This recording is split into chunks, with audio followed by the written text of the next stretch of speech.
Et une deuxième salle énorme, la grande salle de Cité-Bromier, construite par Cité-Bromier. Donc cette salle est considérée comme la deuxième en grandeur après celle de Karnak. La grande salle de Karnak avec 134 colonnes et 4000 mètres carrés. Ici, on a presque 2000 mètres carrés et 36 colonnes en 3 rangées. Chaque rangée de 12 colonnes. Et vous noterez que le chiffre 12, c'est un chiffre sacré qui se répète. C'est beaucoup. C'est les 12 mois de l'année. Voilà, ici, regardez, tous les chapiteaux sont dans la forme de papyrus fermés. On a un style différent de relief.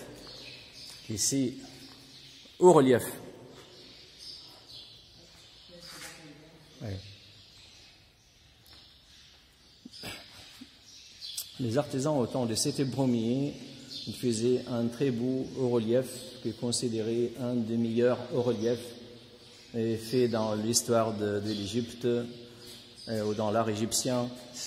Donc le Nouvel Empire, c'est celui d'Amenophélis III et celui de Cité-Bromier qui sont les meilleurs hauts reliefs et les meilleurs artisans.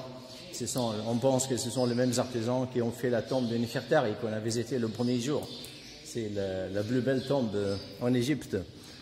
Et regardez les artisans, ils faisaient un très beau haut relief. Regardez comment ils ont fait les traits des visages, le nez, les yeux, la bouche. Et ici, même, ils ont montré les muscles des bras et la rotelle des genoux et la transparence des vêtements. On voit ici les jambes des rois sous la robe. Regardez. Dans chaque salle, on a une frise des dieux du Nil, les dieux Habi, représentés dans une forme hermaphrodite. Si vous les comptez, vous trouvez qu'ils sont 42. Dans chaque salle, ils sont 42.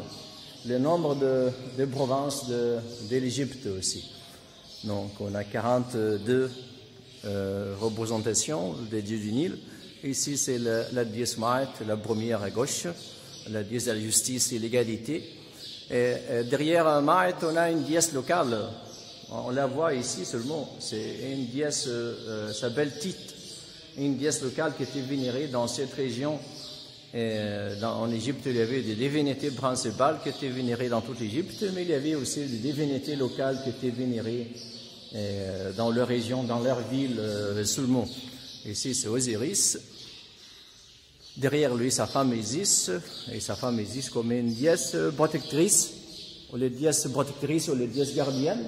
Ils ont des ailes, mais parfois les ailes sont ouvertes et parfois elles sont fermées. Ici, les ailes sont autour de son corps. On voit ses ailes ici, les ailes sont fermées. Et derrière Isis, la déesse Mentet, une déesse gardienne de la nécropole. Et Nephthys, la sœur d'Isis. Regardez. Peut-être vous dites que sa robe est décorée avec des petits carrés. Mais si vous approchez, vous trouvez qu'elles sont des petites roses jointes, des petites fleurs jointes. Ah oui. Oui, des petites roses jointes.